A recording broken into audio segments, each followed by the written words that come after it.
ele me trocou por ela. A Isabela, uma mulher mais nova.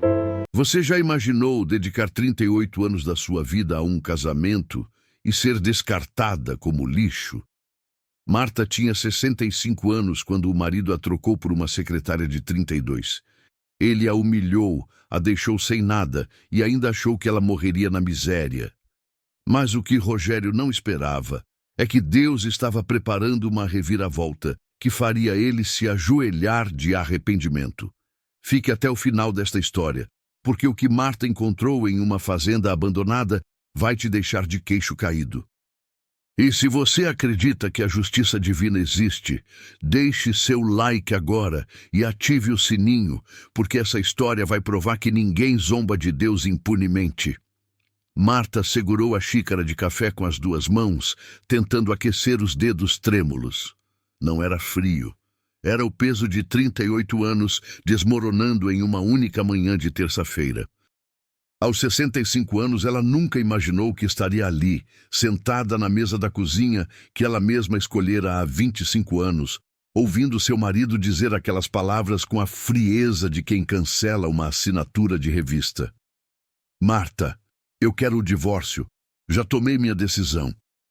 Rogério tinha 57 anos, cabelos grisalhos bem cortados, uma barriga proeminente que ele tentava esconder com camisa sob medida e aquele ar de homem importante que ele cultivava desde que a empresa de autopeças começou a dar lucro. Estava em pé, já vestido para o trabalho, cheirando ao perfume caro que Bruna, sua secretária, havia dado de presente da equipe no Natal. Marta engoliu em seco. Rogério, do que você está falando? Não finge que não percebeu, Marta. A gente não é mais nada há anos. Você virou uma sombra nesta casa. Eu mereço ser feliz. Eu mereço viver. As palavras caíram como pedras. Marta sentiu o peito apertar. Sombra, eu cuidei de você por 38 anos. Eu larguei minha carreira de professora para te apoiar quando você estava começando. Eu agradeço por isso, Rogério interrompeu com uma paciência forçada e condescendente. Mas a vida passou, Marta. Eu mudei. Você ficou parada no tempo. Olha para você, olha para mim. A gente não combina mais. Marta olhou para as próprias mãos. Mãos de 65 anos com manchas da idade, unhas curtas e sem esmalte. Mãos que lavaram, cozinharam, costuraram, acariciaram. Mãos que seguraram Rogério quando ele chorou pela morte do pai. Mãos que aplaudiram cada vitória dele. Você está com outra pessoa, Marta disse, e não era uma pergunta. Rogério suspirou, como se estivesse lidando com uma criança teimosa. Isso não vem ao caso agora. O importante é que... É a Bruna. Silêncio. Rogério ajeitou a gravata. Bruna me entende. Ela me faz sentir vivo. Ela tem energia, tem ambição, tem... juventude. E sim, a gente está junto. E sim, eu quero seguir minha vida com ela. Marta sentiu o chão desaparecer debaixo dos pés. Bruna, a secretária de 32 anos, com seus saltos altos, suas risadas altas, seu jeito de olhar para Rogério como se ele fosse um deus. Quantas vezes Marta ouviu Rogério falar dela? A Bruna é eficiente. A Bruna teve uma ideia genial. A Bruna organizou tudo. Você vai me abandonar por uma menina que tem idade para ser sua filha? Não dramatiza, Marta. Bruna tem 32 anos, é uma mulher adulta e madura. E isso não é abandono. Eu vou te dar uma pensão. Você vai ficar bem. Uma pensão? A voz de Marta saiu como um sussurro rouco. Rogério, eu nunca trabalhei fora depois que a gente casou. Você pediu. Você disse que queria uma esposa dedicada ao lar. Eu não tenho INSS, não tenho aposentadoria. Não tenho nada no meu nome. E por isso mesmo eu vou ser justo. R$ 2.000 por mês. Dá para você alugar um lugar simples e se virar. Marta olhou ao redor da casa. A casa de 3 quartos em um bairro bom de São José dos Campos. A casa que ela decorou com carinho, onde ela plantou rosas no jardim, onde ela pintou as paredes, onde ela viveu quase 4 décadas. E a casa? Ela perguntou, já sabendo a resposta. A casa está no meu nome. Foi comprada com o dinheiro da empresa. Você vai ter que sair. Sair? Eu preciso da casa, Marta. Bruna e eu vamos morar aqui. Mas não se preocupa, eu te dou 1 mês para você se organizar.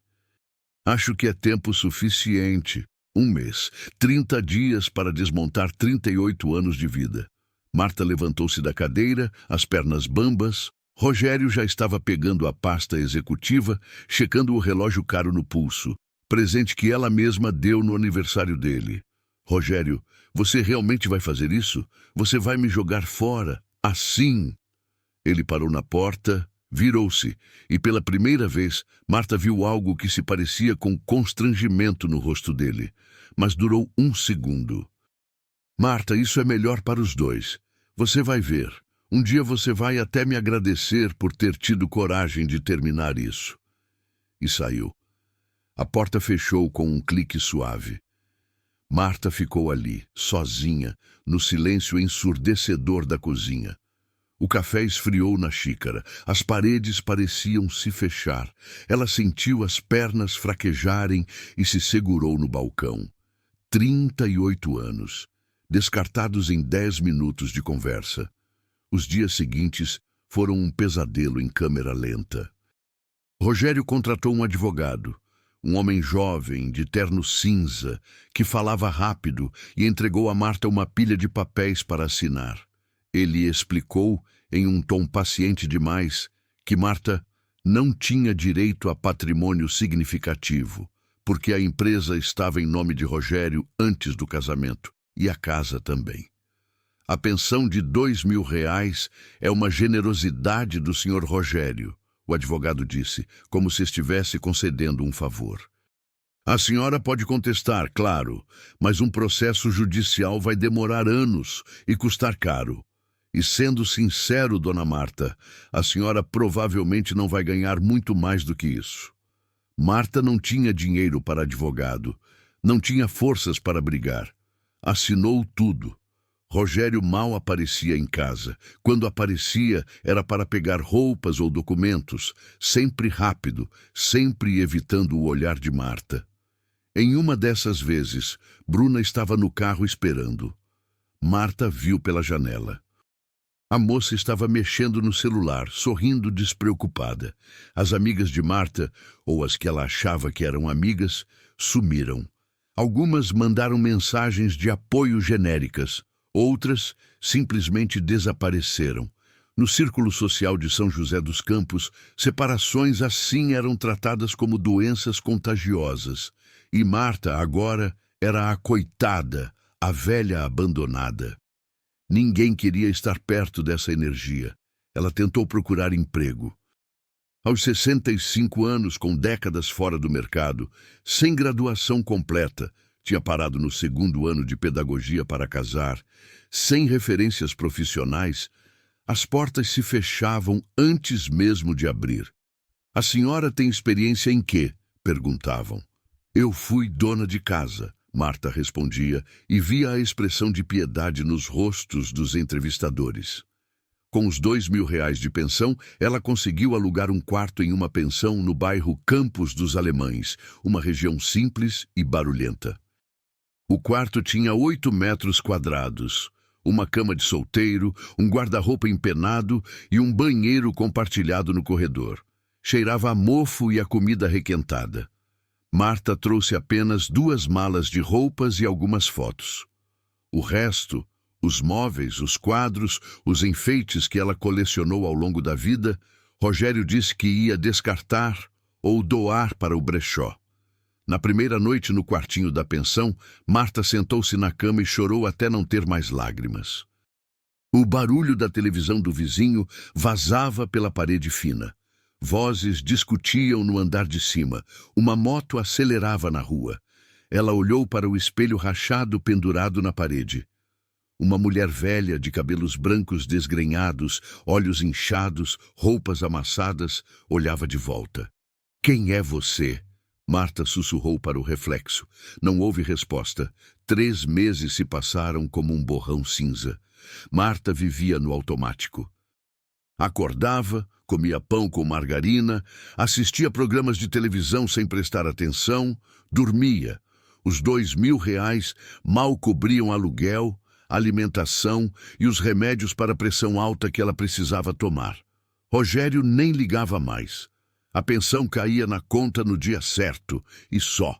Era como se Marta tivesse sido apagada da vida dele. Um dia, andando pelo centro da cidade, Marta passou em frente à loja de autopeças de Rogério.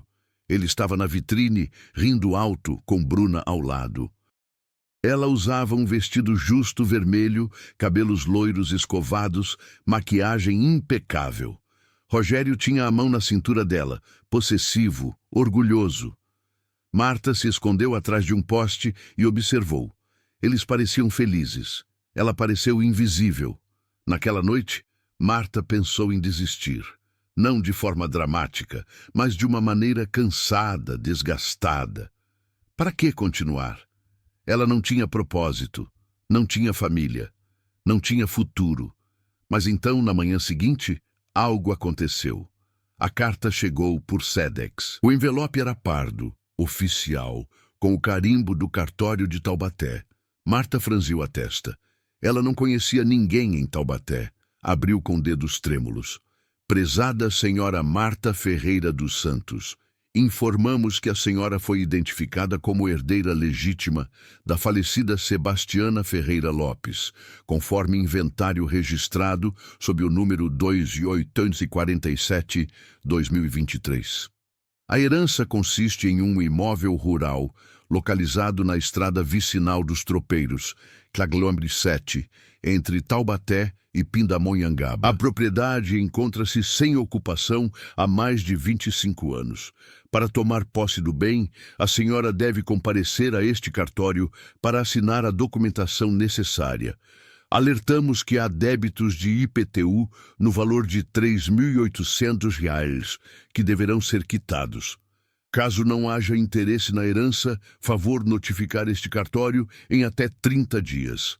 Atenciosamente, Dr. Marcelo Junqueira, tabelião. Marta leu 1 vez, 2 vezes, 3 vezes. Sebastiana Ferreira Lopes. O nome ecoou em algum canto distante da memória. Tia Sebastiana, a tia-avó paterna que Marta viu apenas 2 vezes na infância. Uma mulher muito velha, meio excêntrica, que morava sozinha em uma fazenda perdida no interior. Marta devia ter uns 7 anos na última vez que a viu. Sebastiana morreu? Quando? E deixou uma propriedade para ela? Marta sentiu o coração acelerar. Uma propriedade, um lugar, um teto, mas logo a realidade bateu. Encontra-se sem ocupação há mais de 25 anos. Isso significava abandono, ruínas, e ainda havia IPTU atrasado, R$ 3.800, quase 2 meses de pensão. Marta sentou-se na cama, a carta tremendo nas mãos. Será que vale a pena? Ela não tinha mais nada a perder. 2 dias depois, Marta estava no ônibus para Taubaté. A viagem durou quase 2 horas. Ela observou a paisagem mudar, a cidade dando lugar a montanhas, plantações, casas antigas. O Vale do Paraíba era bonito, de uma beleza cansada e nostálgica. O cartório ficava no centro histórico de Taubaté, um prédio colonial pintado de amarelo. Dr. Marcelo Junqueira era um homem de uns 50 anos, educado, mas direto.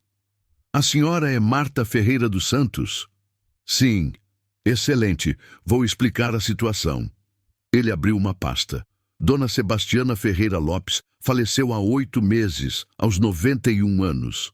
Ela não tinha filhos, cônjuge ou herdeiros diretos. O inventário foi trabalhoso, mas conseguimos rastrear a senhora como sobrinha neta.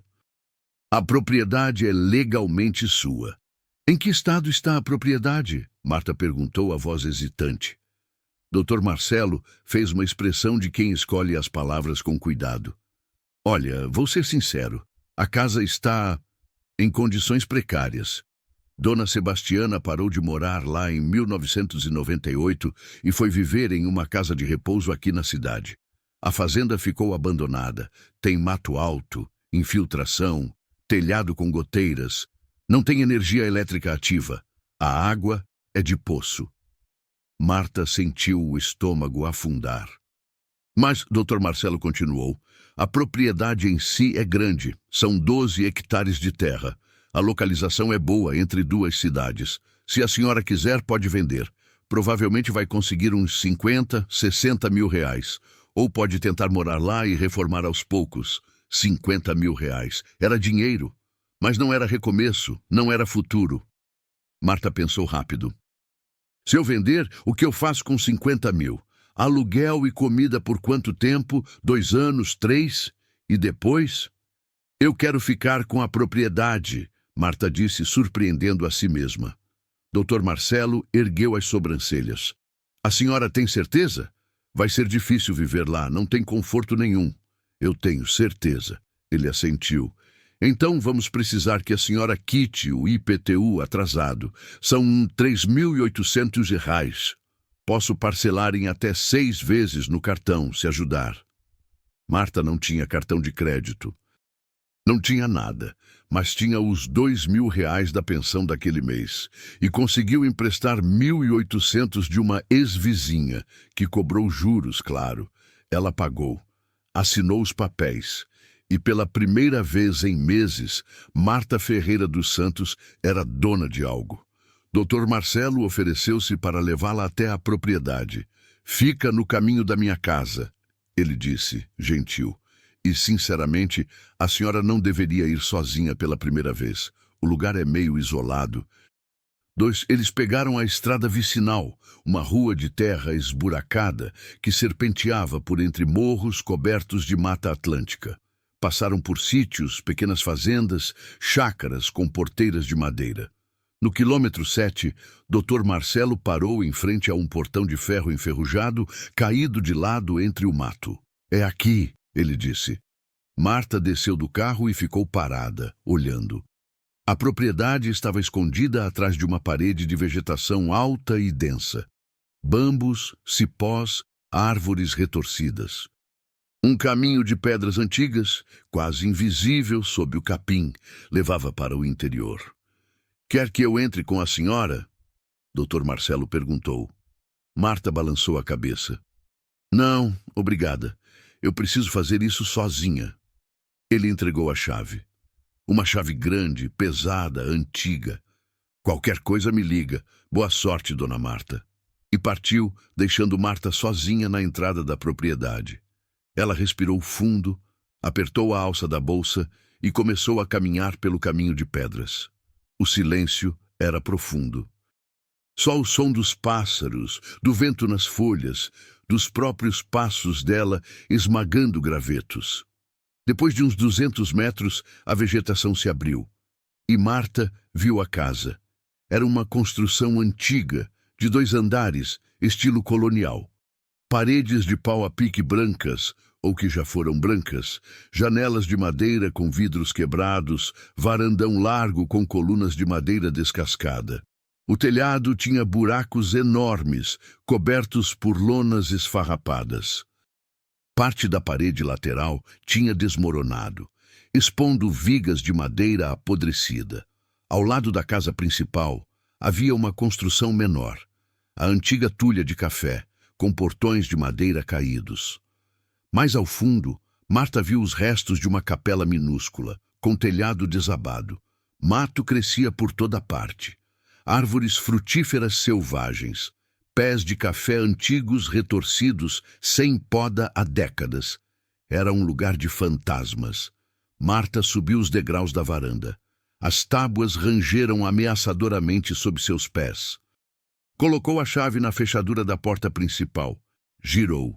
A porta abriu com um gemido longo e sinistro, como um suspiro de algo há muito esquecido.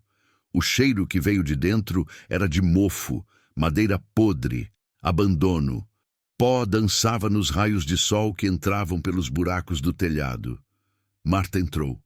O interior era amplo, Uma sala grande, com piso de tábuas largas, muitas quebradas, paredes manchadas de umidade, restos de móveis cobertos por panos empoeirados, um sofá desmontado, uma mesa caída de lado, quadros pendurados tortos, com fotos amareladas de pessoas que Marta não conhecia.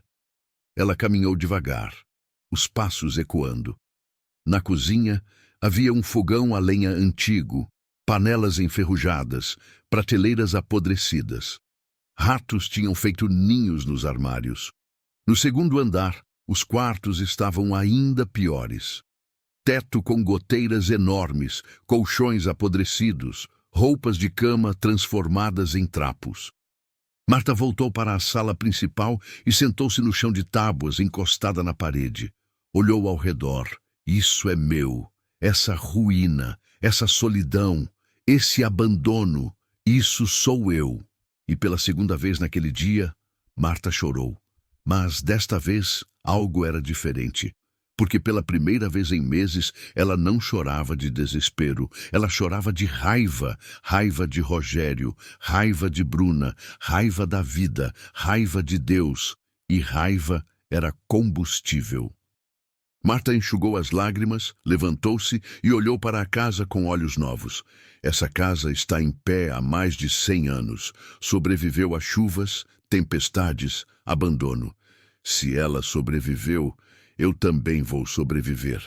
Marta saiu da casa, olhou para o céu alaranjado do entardecer e fez uma promessa silenciosa. Eu vou reconstruir isso aqui. E eu vou reconstruir a mim mesma. E quando Rogério souber disso, ele vai se arrepender. Mas Marta ainda não sabia que debaixo daquela casa, escondido há quase 1 século, havia um segredo. Um segredo que mudaria tudo. Marta passou a primeira noite na fazenda dentro do carro que ela alugou com o dinheiro emprestado. Não teve coragem de dormir dentro da casa. O silêncio do interior era diferente do silêncio da cidade. Era denso, vivo, cheio de sons estranhos. Grilos cantavam em coro ensurdecedor. Corujas piavam. Algo se movia no mato. Quando o sol nasceu, pintando o céu de laranja e rosa, Marta acordou com o corpo dolorido, mas a mente estranhamente clara. Primeiro, limpeza. Ela tinha trazido alguns materiais básicos de São José dos Campos: vassoura, panos, sabão, uma mochila com roupas, remédios e um pouco de comida enlatada. Não era muito, mas era um começo. Marta começou pela sala principal. Abriu todas as janelas que ainda funcionavam, deixando o ar fresco entrar. Varreu o chão com força, levantando nuvens de poeira que a fizeram tossir. Removeu os panos velhos dos móveis, revelando uma poltrona de madeira talhada, quebrada em um dos braços, uma cristaleira antiga, vazia, e uma mesa grande de jantar, com cupim, mas ainda firme. Trabalhou sem parar até o meio-dia, quando o calor ficou insuportável.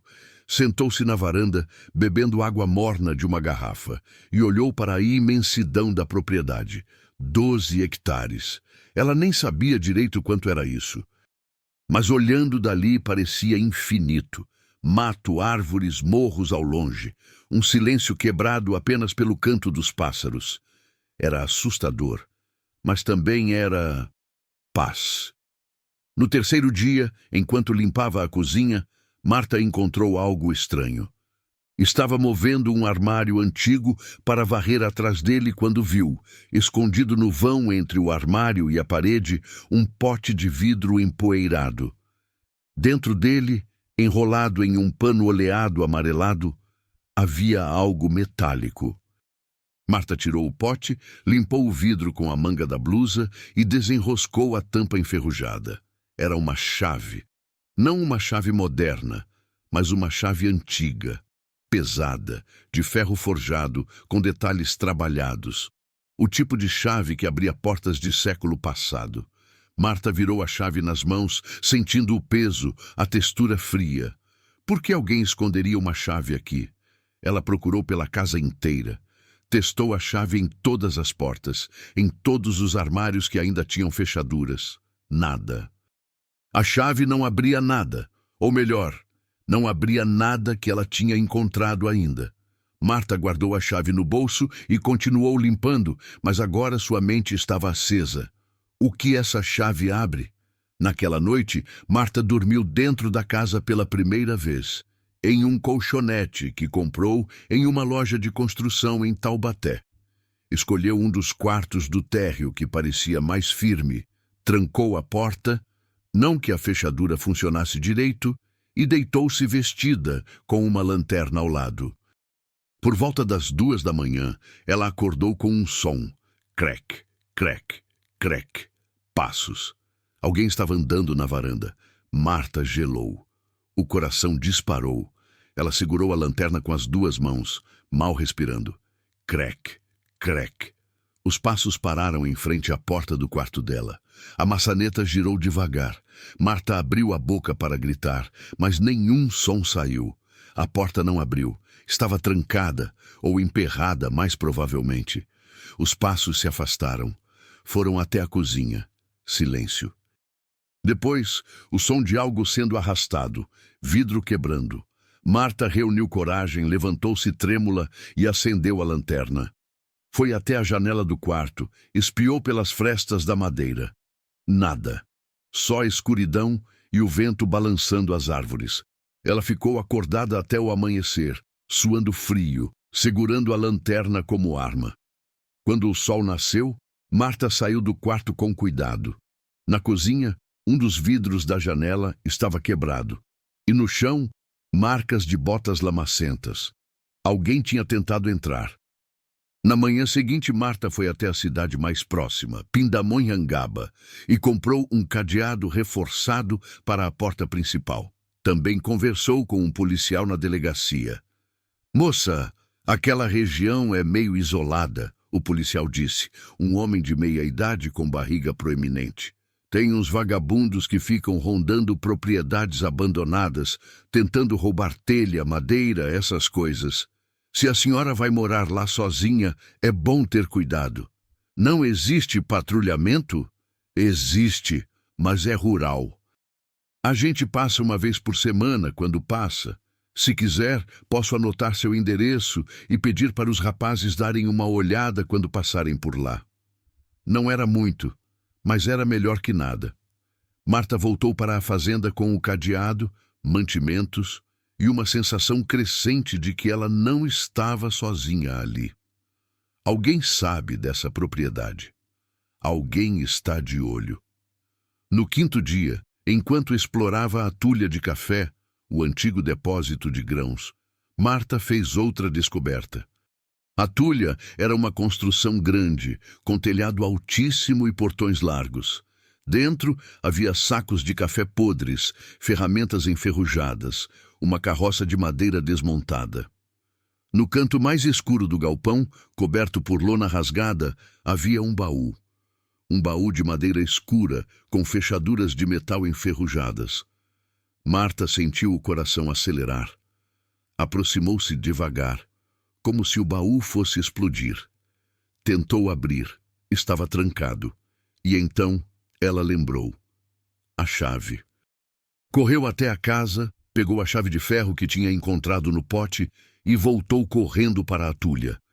Encaixou a chave na fechadura do baú. Girou. Clique. Abriu. Dentro do baú, envoltos em panos empoeirados, havia um maço de cartas amareladas, atadas com barbante, um diário de capa de couro gasto, um rosário antigo de prata, e no fundo, enrolado em veludo vermelho já desbotado, um objeto pequeno e pesado. Marta pegou o objeto, desembrulhou. Era um medalhão de ouro, trabalhado à mão, com o brasão de uma família gravado. Dentro dele, uma foto minúscula e desbotada de um homem de barba e terno vitoriano. Marta abriu o diário com mãos trêmulas. A primeira página dizia, em caligrafia antiga e elegante: Diário de Domingos Ferreira Lopes, Barão de Paraíba Nova, ano de 1889. Marta folheou as páginas. Eram relatos da vida do barão, suas plantações de café, negócios, viagens. E então, nas últimas páginas, a caligrafia mudava. Ficava apressada, nervosa.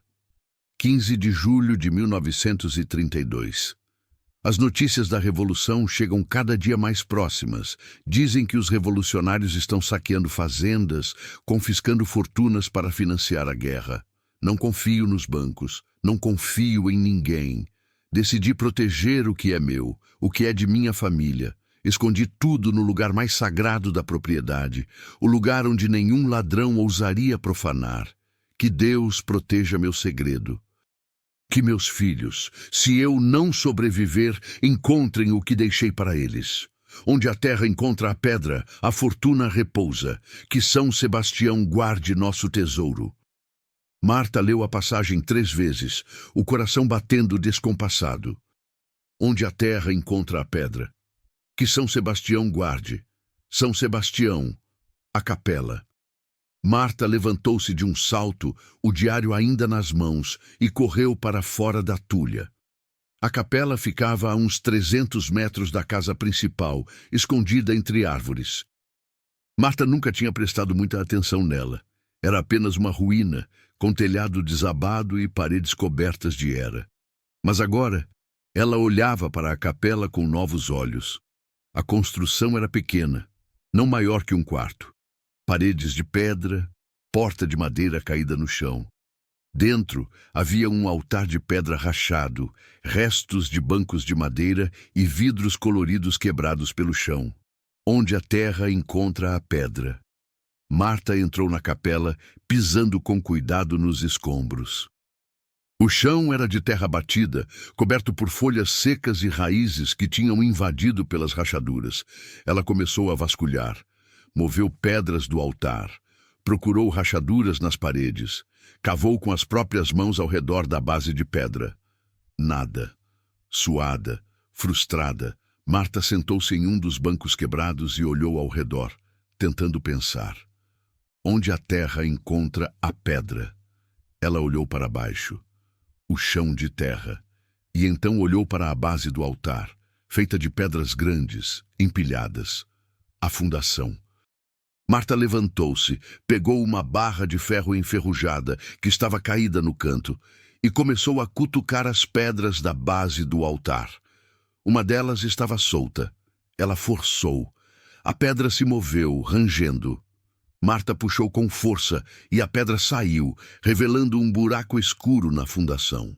Ela acendeu a lanterna do celular, que ainda tinha 20% de bateria, e iluminou o interior. Dentro do buraco havia uma caixa de madeira, pequena, do tamanho de uma caixa de sapatos, com fechadura enferrujada. Marta puxou a caixa para fora, o coração quase explodindo no peito. Tentou abrir, trancada. Procurou uma chave. Tentou forçar. Nada. Frustrada, Marta voltou para a casa com a caixa. Passou a noite tentando abri-la, mas a fechadura antiga estava emperrada demais. No dia seguinte, ela foi até uma serralheria em Taubaté e pediu para o serralheiro abrir a caixa sem danificar o conteúdo. O homem, um senhor de uns 60 anos, olhou a caixa com interesse. Essa é antiga, hein? De onde veio? Herança de família, Marta disse seca. Ele arrombou a fechadura com cuidado. Quando a tampa abriu, Marta esqueceu de respirar. Dentro da caixa, embrulhado em veludo roxo, havia 3 anéis de ouro com pedras preciosas, um com rubi, outro com esmeralda, outro com diamante, um colar de pérolas autênticas, um broche de ouro cravejado de safiras, e no fundo, um envelope lacrado com cera vermelha. Marta pegou o envelope com dedos trêmulos. Quebrou o lacre.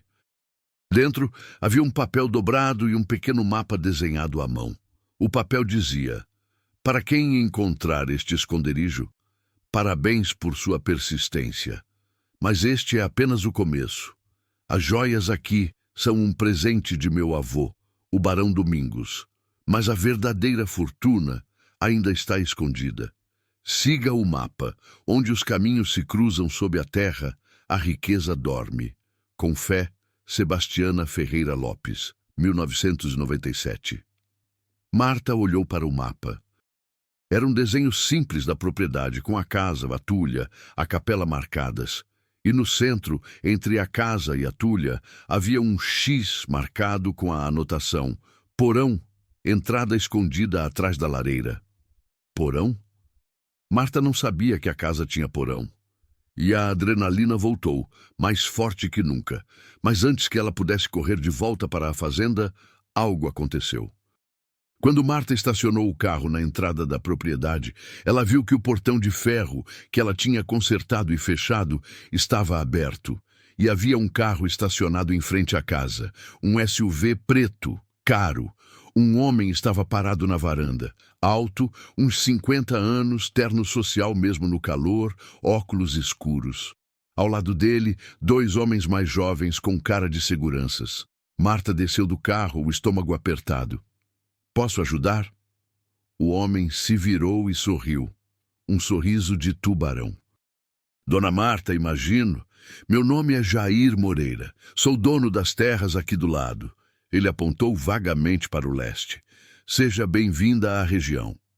Obrigada, Marta disse desconfiada. Mas eu não me lembro de ter convidado ninguém para entrar na minha propriedade. O sorriso de Jair não vacilou.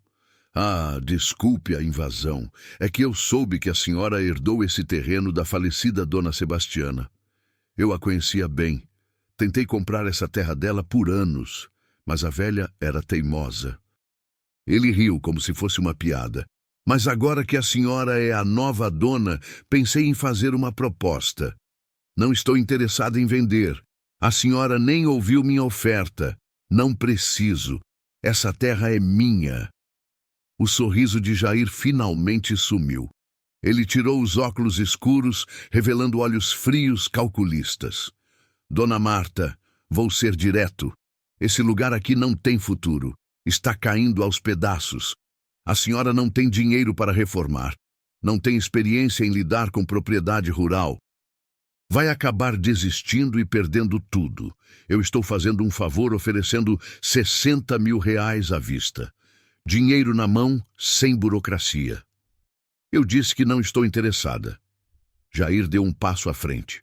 Os seguranças se moveram também instintivamente.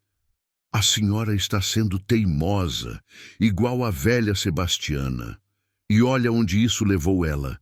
Morreu sozinha, sem nada, em um asilo vagabundo. Marta sentiu a raiva subir, quente e libertadora. Saia da minha propriedade. Agora. Jair olhou para ela por um longo momento.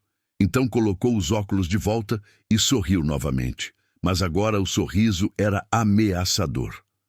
Tudo bem, dona Marta, mas a senhora vai se arrepender. Essa região aqui, às vezes acontecem acidentes, incêndios, invasões. A polícia demora a chegar. Seria uma pena se algo acontecesse com a senhora ou com essa casa.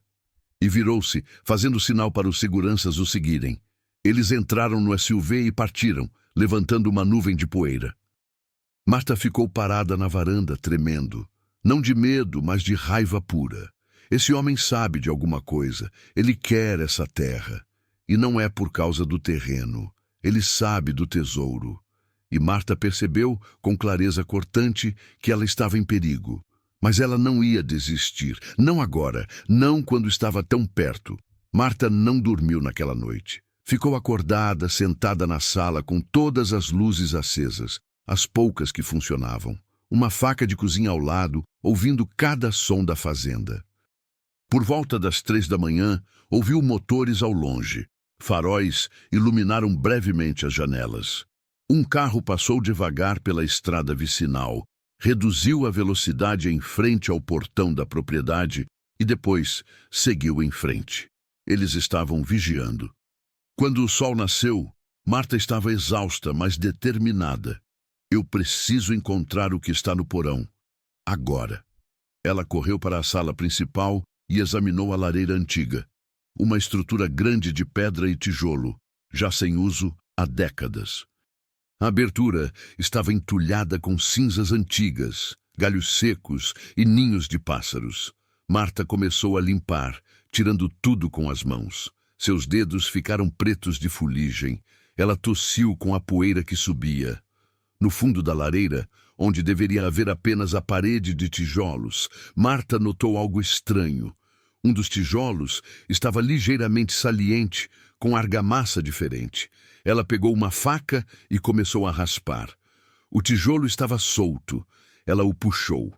Atrás dele havia uma alavanca de ferro. Marta puxou a alavanca.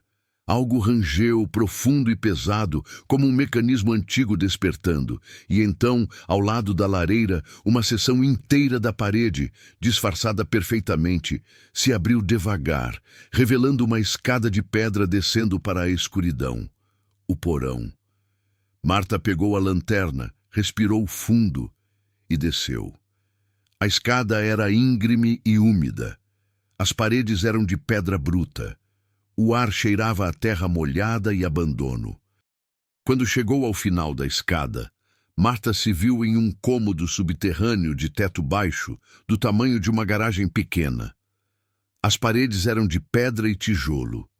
No centro do cômodo havia uma mesa de madeira apodrecida, com ferramentas enferrujadas espalhadas, e na parede do fundo, um cofre. Um cofre antigo de ferro fundido, com uma porta grossa e uma roda de combinação enferrujada. Marta aproximou-se, o coração batendo descompassado. Tentou abrir. Trancado. Ela examinou o cofre, procurando alguma pista, algum número, alguma coisa, mas não havia nada. Frustrada, ela vasculhou o porão inteiro, moveu ferramentas, virou tijolos soltos, procurou esconderijos. E então, em um canto escuro, embaixo de uma pilha de sacos de estopa velhos, ela encontrou um caderno pequeno com capa de couro dura. Abriu. Era um caderno de contabilidade do barão. Números, datas, transações.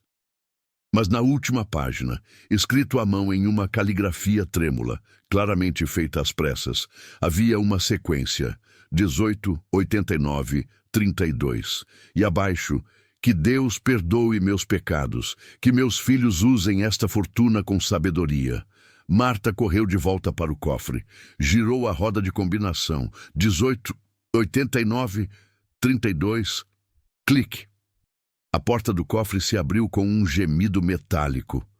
Marta iluminou o interior com a lanterna e ficou sem ar. Dentro do cofre, empilhados com cuidado, havia 12 barras de ouro, cada uma do tamanho de um tijolo pequeno com o selo do Império Brasileiro gravado. Pesadas, sólidas, reluzindo mesmo sob a poeira de décadas. Joias embrulhadas em veludo, colares de ouro com rubis e diamantes, broches de platina com esmeraldas, anéis de família, com pedras preciosas enormes, brincos trabalhados à mão. Cédulas antigas, maços e maços de dinheiro velho, notas de 1000 réis do Império e da República Velha, raríssimas, colecionáveis, algumas em condições perfeitas. E no fundo do cofre, dentro de um estojo de couro, 3 escrituras de propriedades. Marta pegou uma delas e leu incrédula. Escritura de 15 alqueires de terra no município de Guaratinguetá, registrada em nome de Domingos Ferreira Lopes. Marta verificou as outras 2. Uma era de um lote urbano em Taubaté, que hoje provavelmente valia uma fortuna. A outra era de uma fazenda menor em Pindamonhangaba. Ela não conseguia processar. Estava olhando para milhões de reais. Marta pegou uma das barras de ouro, sentiu o peso nas mãos. Era real, era sólido, era dela. Ela começou a chorar. Soluços profundos, incontroláveis, que ecoaram no porão silencioso. 38 anos. 38 anos sendo descartada, humilhada, tratada como nada. E agora ela era rica. Mas Marta não sabia que lá em cima problemas estavam chegando. Quando Marta finalmente subiu do porão, já era meio da tarde. Ela trancou a passagem secreta, empurrando a parede de volta ao lugar, e saiu para a varanda, ainda em estado de choque. Precisava pensar, precisava planejar. Não podia simplesmente sair com barras de ouro debaixo do braço. Precisava de discrição, de um advogado, de um perito, de segurança. foi quando viu o carro chegando pela estrada de terra. Não era o SUV de Jair Moreira. Era um Fiat Palio velho, vermelho desbotado. O carro parou em frente ao portão. A porta se abriu e Marta sentiu o sangue gelar. Era Rogério. Rogério saiu do carro vestindo jeans e uma camisa polo, óculos de sol, barriga proeminente. Parecia desconfortável ali, suando no calor, olhando ao redor com desprezo mal disfarçado. Atrás dele saiu Bruna, vestido justo branco, salto alto, totalmente inadequado para a terra batida, bolsa de marca, cabelos loiros escovados. Ela olhou para a fazenda com uma expressão de nojo absoluto. Marta ficou paralisada na varanda, incapaz de acreditar no que estava vendo. Rogério a viu, acenou com um sorriso forçado. Marta, que surpresa boa te encontrar aqui. Surpresa? Marta desceu os degraus da varanda lentamente, o corpo inteiro tenso. O que vocês estão fazendo aqui? Rogério se aproximou, as mãos nos bolsos, todo despojado. Olha, eu sei que a gente não terminou bem. Eu sei que eu fui duro demais. Mas quando eu soube que você herdou uma propriedade, fiquei preocupado. Vim ver se você está bem. Marta cruzou os braços. Como você soube que eu herdei uma propriedade? Rogério hesitou.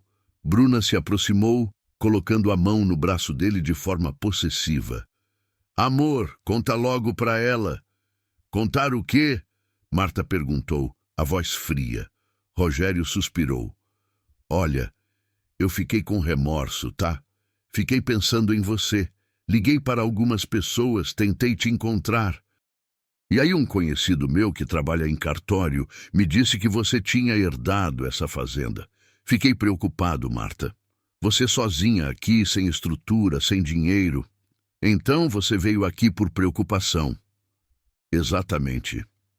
Marta olhou para Bruna, que mal conseguia esconder o brilho de ganância nos olhos. Olhou para Rogério, com seu sorriso falso, suas palavras meladas. E ela entendeu. Eles sabem, ou suspeitam. Alguém falou alguma coisa, e eles vieram aqui para tentar tirar vantagem. Vocês precisam ir embora, Marta disse, a voz firme. Rogério fingiu surpresa. Como assim, Marta? Eu vim aqui ajudar. Você veio aqui para ver se consegue alguma coisa. Você me jogou fora, Rogério. Me humilhou.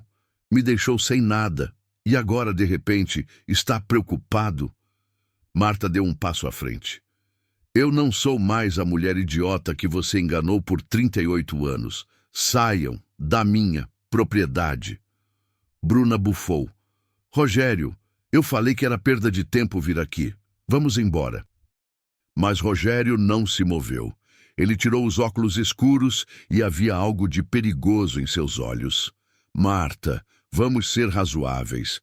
Nós fomos casados por quase 40 anos. Legalmente, eu ainda posso ter direito... Direito a quê? Você me fez assinar um acordo de separação, onde eu abri mão de tudo. Você tem os papéis. Seu advogado tem os papéis. Você não tem direito a nada que é meu. Mas essa herança veio durante nosso casamento. Veio depois da separação. 3 meses depois. Você não tem nenhum direito legal sobre isso. Rogério cerrou os dentes. Marta, não seja difícil. Essa fazenda aqui não vale nada. Olha o estado disso. Mas eu tenho contatos. Posso te ajudar a vender, a conseguir um bom preço. Eu não vou vender. O grito ecoou pela propriedade. Pássaros voaram assustados das árvores. Marta estava tremendo, mas não de medo, de raiva, de libertação. Vocês não entendem, né? Ela disse, a voz baixa, mas cortante. Vocês acham que eu sou a mesma Marta fraca, submissa, que aceita qualquer migalha. Mas eu não sou. Não mais. Essa terra é minha. Minha vida é minha. E vocês não têm nenhum poder sobre mim. Bruna puxou o braço de Rogério. Vamos, amor. Deixa essa velha louca aqui. Ela vai acabar vendendo de qualquer jeito quando não tiver como pagar as contas. Rogério olhou para Marta por um longo momento. Havia raiva ali, frustração e algo mais, medo. Medo de que ele tivesse cometido um erro. Medo de que Marta estivesse escondendo algo valioso. Você vai se arrepender de me tratar assim, ele disse baixo. Não, Rogério. Quem vai se arrepender é você. Eles voltaram para o carro. Rogério deu a ré com tanta força que levantou nuvens de poeira e partiram. Marta ficou parada ali, sozinha, tremendo, com lágrimas escorrendo pelo rosto, mas eram lágrimas de vitória. Naquela noite, Marta tomou uma decisão. Ela não podia ficar ali, sozinha, vulnerável, com aquela fortuna escondida. Precisava agir rápido. Na manhã seguinte, ela foi até Taubaté e procurou o Dr. Marcelo, o tabelião. Doutor, eu preciso de ajuda. Eu encontrei coisas na propriedade, coisas valiosas. Dr. Marcelo a levou para um escritório particular. Marta contou tudo. O diário, o mapa, o porão, o cofre, o tesouro. Ele ficou boquiaberto. Dona Marta, isso é extraordinário. Mas a senhora está em perigo. Se outras pessoas souberem, já sabem. Ou desconfiam. Um fazendeiro chamado Jair Moreira está me pressionando. Meu ex-marido apareceu aqui. Eu preciso proteger isso, legalmente. Dr. Marcelo pensou rápido. Certo, primeira coisa, vamos registrar tudo. Eu vou chamar um perito avaliador de confiança. Vamos fotografar, catalogar, autenticar. Depois vamos depositar os itens mais valiosos em um cofre de banco e vamos atualizar a escritura da propriedade com todas as descobertas arqueológicas e históricas. Isso vai te proteger legalmente. Quanto tempo isso leva? Se a gente agir rápido, 1 semana. Então vamos agir rápido. Nos dias seguintes, foi um redemoinho de atividade. O perito, um homem sério chamado Dr. Augusto, especialista em antiguidades, veio à fazenda e quase desmaiou quando viu o conteúdo do cofre. Isso é um patrimônio histórico nacional, ele murmurou, fotografando cada peça com cuidado. As barras de ouro são do Império, autênticas. As joias são de joalheiros franceses que trabalharam no Brasil no século XIX. As escrituras são válidas e registráveis. E essas cédulas... Ele segurou uma das notas de R$ 1.000 contra a luz. Colecionadores pagariam fortunas por essas. Ele fez uma avaliação preliminar. Ouro, 2,1 milhões, valor de mercado. Joias, 3,8 milhões, valor estimado em leilão. Cédulas raras, 450 mil, valor de colecionadores. Escrituras de propriedades, 2,15 milhões, valor de mercado dos terrenos hoje. Total, 8,5 milhões. Marta, aos 65 anos, era milionária. Mas ela não teve tempo de comemorar. Porque na quinta noite, enquanto o Dr. Augusto ainda estava catalogando os itens no porão, eles ouviram motores. Muitos motores. Marta subiu correndo do porão. Lá fora, na estrada, havia 3 caminhonetes paradas. Homens desciam delas, uns 8, talvez 10, com lanternas, facões, expressões duras. Na frente deles, Jair Moreira. Ele não estava sorrindo. Dona Marta, ele gritou, acabou a brincadeira. Eu sei o que você encontrou. Eu sempre soube que tinha algo enterrado aqui. A velha Sebastiana era esperta demais para morrer pobre. Agora você vai me entregar o que é meu por direito. Minha família também é descendente dos Ferreira. Eu devia ter herdado essas terras. Marta saiu para a varanda, o coração disparado. Você não tem direito a nada. Isso foi decidido legalmente. Legal? Jair riu, um som cruel. Aqui quem faz a lei sou eu. Você é uma velha sozinha, sem família, sem ninguém. Quem vai acreditar em você? Eu vou invadir essa propriedade, vou pegar o que é meu e ninguém vai fazer nada. Os homens começaram a avançar. Marta estava paralisada. Doutor. Augusto, atrás dela, murmurou. Eu já liguei para a polícia, mas eles vão demorar. E então, de repente, faróis iluminaram a estrada. Carros da polícia, 2, 3, 4, sirenes ligadas. Os homens de Jair pararam, confusos. As viaturas cercaram as caminhonetes. Policiais saíram, armas em punho. Polícia, ninguém se mexe! Jair ficou lívido. O que? Como? Dr. Marcelo desceu de um dos carros ao lado de um delegado.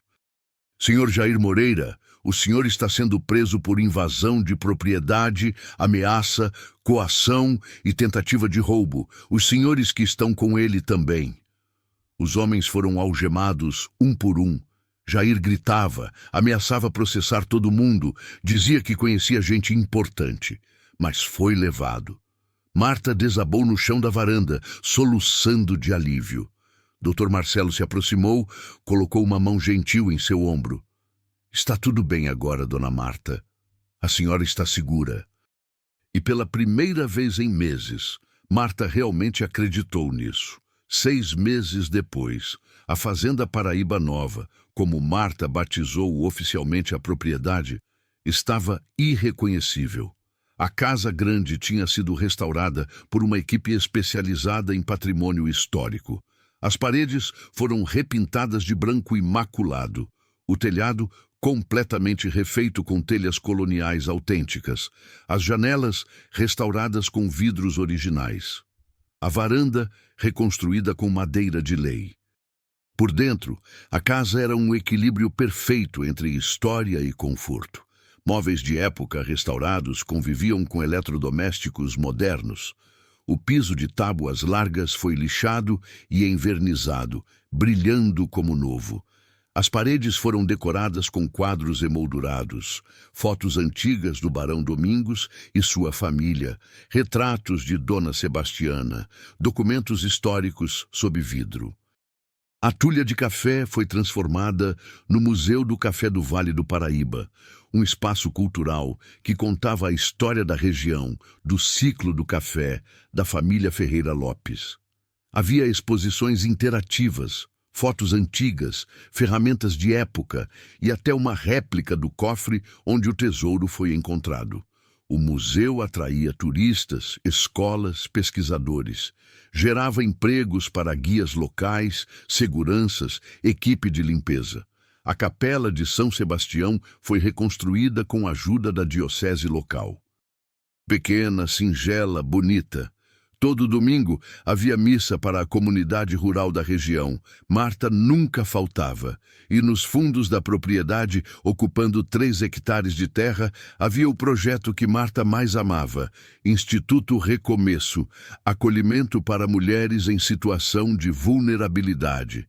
Eram 10 casas pequenas, novas, pintadas de cores alegres, amarelo, azul, rosa, verde. Cada casa tinha 2 quartos, cozinha equipada, banheiro completo, jardim. Eram oferecidas gratuitamente para mulheres que tinham sido abandonadas, divorciadas em situação de pobreza, vítimas de violência doméstica ou, simplesmente, mulheres que precisavam de um novo começo. As moradoras ficavam ali por até 1 ano. Nesse período recebiam moradia gratuita, cesta básica mensal, acompanhamento psicológico, cursos profissionalizantes, costura, culinária, informática, artesanato, ajuda para conseguir emprego, creche para filhos adultos dependentes, sempre respeitando o universo 100% adulto. Marta investiu $2 milhões do tesouro neste projeto. E cada centavo valia a pena. Ela estava ali agora, caminhando pelo instituto, cumprimentando as moradoras, verificando se tudo estava funcionando. Dona Marta! Uma mulher de uns 40 anos, chamada Eliana, acenou da porta de uma das casas. Conseguiu o emprego na padaria. Começo semana que vem. Marta sorriu, um sorriso genuíno, largo, que iluminava seu rosto. Parabéns, Eliana. Estou tão orgulhosa de você. Ela seguiu caminhando e olhou para o próprio reflexo na janela de vidro de um dos prédios. Marta, aos 66 anos, estava transformada. Cabelos brancos cortados em um estilo moderno, bem cuidado. Óculos novos, discretos. Roupas simples, mas elegantes. Calça de linho bege, blusa branca de algodão, sandálias confortáveis, maquiagem leve, brincos de prata simples. Mas a maior mudança não era física, era a postura. Os ombros erguidos, o olhar firme, a confiança que irradiava de cada poro.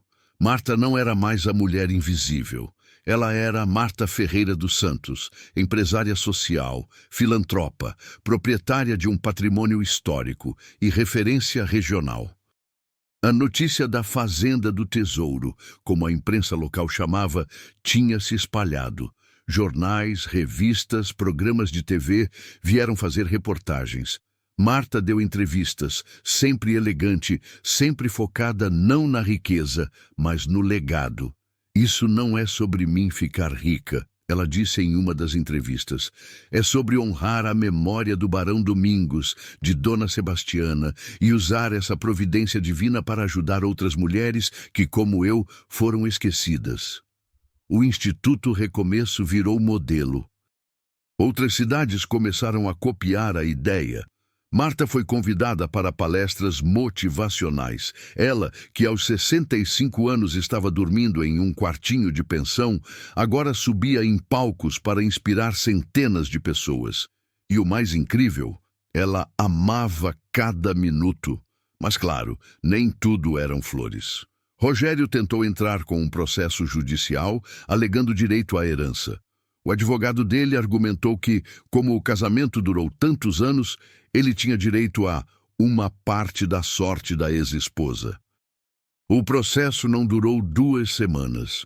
O juiz, uma mulher de uns 50 anos, com uma expressão severa, olhou para Rogério por cima dos óculos e disse: "O senhor abandonou sua esposa, ofereceu uma pensão miserável e agora quer uma parte da herança que ela recebeu meses após a separação oficial? Processo negado. E mais, devido à má-fé evidente, o senhor vai pagar as custas processuais da ré. Próximo caso." Rogério saiu do fórum vermelho de raiva e humilhação. Marta nem apareceu no tribunal. Mandou seu advogado. E por falar em Rogério, Marta ouviu, através de conhecidos, que as coisas não estavam indo bem para ele. A empresa de autopeças começou a ter problemas financeiros. Um concorrente maior abriu uma filial em São José dos Campos, roubou clientes e Rogério perdeu contratos importantes. Ele teve que demitir funcionários, vender equipamentos, se endividar. E Bruna? Bruna o deixou 3 meses depois que o dinheiro começou a secar. Simplesmente pegou suas coisas e foi embora, sem explicação, sem despedida. Rogério tentou ligar, mandar mensagens, implorar. Ela bloqueou ele. Ele descobriu depois que Bruna já estava em um relacionamento com um empresário mais velho e mais rico de Campinas. Rogério, aos 58 anos, estava sozinho, endividado, amargo. Marta soube disso e não sentiu nada. Nem raiva, nem satisfação, nem piedade. Apenas nada. Ele era irrelevante agora. Um dia, Marta estava no jardim da fazenda, regando as roseiras que ela mesma tinha plantado, quando ouviu o som de um carro chegando. Olhou para a entrada. Era um Fiat Palio velho, o mesmo de meses atrás. Rogério desceu do carro. Mas não era o Rogério arrogante e cheio de si que tinha vindo antes. Era um homem curvado, com olheiras profundas, roupas amarrotadas, barba por fazer. Marta continuou regando as flores sem dizer nada. Rogério caminhou até ela, parou a uns 3 metros de distância. "Marta, eu preciso falar com você." Ela finalmente olhou para ele. "Sobre o quê?" Eu cometi um erro, o maior erro da minha vida. Eu fui um idiota. Eu te tratei mal. Eu te descartei como se você não valesse nada. E agora? Agora eu estou pagando por isso. Tudo deu errado. A empresa. Bruna me deixou. Eu estou sozinho. A voz dele quebrou. "Eu só queria te pedir desculpas. E te pedir uma chance de recomeçar. Eu ainda te amo, Marta. Eu sempre te amei. Eu só estava confuso." "Para." A voz de Marta era firme, mas não cruel. Ela colocou o regador no chão e olhou diretamente nos olhos dele. Rogério, você não me ama. Você nunca me amou. Você me usou. Por 38 anos você me usou. E quando você não precisou mais de mim, me descartou. E agora, que você está perdendo tudo, você quer voltar. Não porque me ama, mas porque você está com medo. Com medo de ficar sozinho. Com medo de fracassar. Marta, por favor, não. Acabou, Rogério. Você fez sua escolha. E eu fiz a minha. Eu reconstruí minha vida. Eu me encontrei. Eu sou feliz. E você? Você vai ter que aprender a viver com as consequências das suas escolhas. Rogério estava chorando agora, lágrimas escorrendo pelo rosto. Eu estou arrependido. Eu sei, e talvez esse arrependimento te ensine algo, mas não é comigo que você precisa se reconciliar, Rogério. É com você mesmo. Marta pegou o regador e voltou a regar as roseiras, dando as costas para ele. Rogério ficou ali por mais 1 minuto, soluçando baixinho. Depois virou-se e foi embora. Marta não olhou para trás. Naquela noite, Marta sentou-se na varanda da casa grande, uma xícara de chá nas mãos, olhando para o céu estrelado do interior. A fazenda estava em silêncio. Um silêncio bom, pacífico, cheio de promessas. Ela pensou em tudo o que tinha acontecido: a traição, o abandono, a miséria, o desespero, a descoberta, a luta, a vitória. E ela percebeu algo profundo. Ela não precisava mais de Rogério, não precisava mais da aprovação de ninguém, não precisava mais provar nada. Ela era suficiente. Ela sempre foi. Apenas levou 65 anos para descobrir isso. Epílogo. 1 ano depois. O Museu do Café do Vale do Paraíba estava tendo sua inauguração oficial. Autoridades locais, turistas, imprensa, todos presentes. Marta, vestindo um terno saia azul marinho elegante, cabelos impecavelmente cortados, discursava no pequeno palco montado na tulha. E é com imensa gratidão que eu dedico este museu à memória de Dona Sebastiana Ferreira Lopes e do Barão Domingos Ferreira Lopes. Eles guardaram essa história por gerações. E agora essa história pertence a todos nós. Obrigada. Aplausos. Marta desceu do palco, cumprimentou autoridades, sorriu para fotos. E então, no canto da sala, ela viu um rosto familiar. Rogério. Ele estava ali, nos fundos, quase escondido entre a multidão, mais magro, com cabelos mais brancos, roupas simples. Ele olhava para Marta com uma expressão de respeito, admiração e arrependimento profundo. Os olhos deles se encontraram por 1 segundo. Marta assentiu levemente, reconhecendo sua presença. Rogério assentiu de volta, os olhos marejados. E então ele saiu, desaparecendo entre a multidão. Marta não sentiu raiva, não sentiu triunfo, apenas paz. Porque não ela ao derrotar Rogério, mas ao se encontrar. 5 anos depois, o Instituto Recomeço já tinha ajudado mais de 200 mulheres. A Fazenda Paraíba Nova era um destino turístico consolidado. Marta, aos 71 anos, era uma das empresárias sociais mais respeitadas do Vale do Paraíba. Ela nunca se casou de novo, nunca quis. Tinha suas amigas, suas moradoras do instituto, seus projetos, seus sonhos. E todas as manhãs ela acordava, olhava pela janela para a propriedade que quase a matou e que depois a salvou, e agradecia. Porque Deus, em sua sabedoria misteriosa, tinha transformado o abandono em propósito, a humilhação em força e a ruína em tesouro. E assim termina a história de Marta, a mulher que foi descartada aos 65 anos e que encontrou nas ruínas de uma fazenda esquecida não apenas riqueza material, mas algo muito mais valioso, ela mesma. Se essa história tocou seu coração, se você acredita que Deus prepara reviravoltas impossíveis para aqueles que não desistem, deixe seu like, compartilhe com alguém que precisa ouvir isso e se inscreva no canal para mais histórias que vão restaurar sua fé na justiça divina. Lembre-se, ninguém que é fiel na dor fica sem recompensa na colheita. Deus está vendo e Deus vai agir. Até a próxima história. Fique com Deus.